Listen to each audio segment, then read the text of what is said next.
कर्नाटक में जहां एक तरफ कोविड से मरने वालों का आंकड़ा 600 के आसपास पहुंच गया है, वहीं बेंगलुरु राज्य का सबसे संक्रमित शहर बन गया है, 40% के आसपास पॉजिटिविटी दर के साथ। राज्य सरकार ने कर्फ्यू बढ़ा दिया है 24 मई की सुबह 6 बजे तक, क्योंकि संक्रमण का चैन टूट नहीं रहा। और इसकी 2 वजह है। पहली, हाल में कर्नाटक में हुए उपचुनाव, और दूसरी, लोगों की लापरवाही।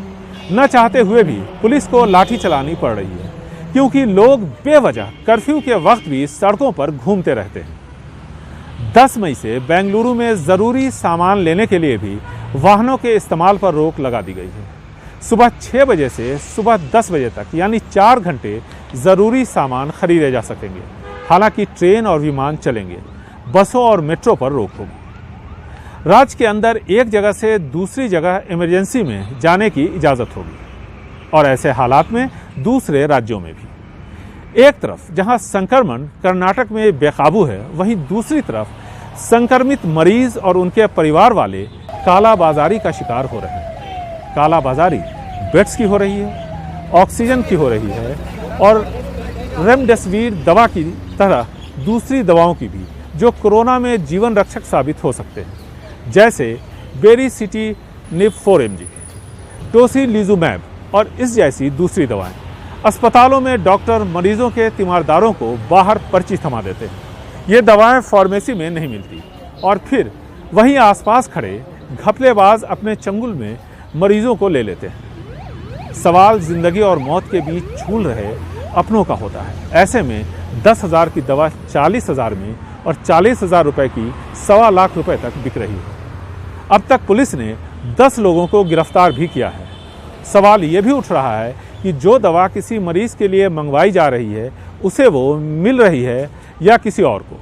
कुछ मामले ऐसे भी हैं जहां एक मरीज के नाम पर 10 से 12 रेमडेसिविर अस्पताल ने सरकार से लिए। अफरा तफरी के इस माहौल में कौन सही कर रहा है, कौन गलत, इसकी जांच कौन करेगा? कुल मिलाकर असामाजिक तत्वों ने आपदा में अवसर ढूंढ लिया है। एम्बुलेंस के चार्जेस आसमान छू रहे हैं। वॉर रूम में चुने हुए प्रतिनिधि जब हल्ला हंगामा करते हैं तो मामला और गंभीर हो जाता है, काम ठप हो जाता है।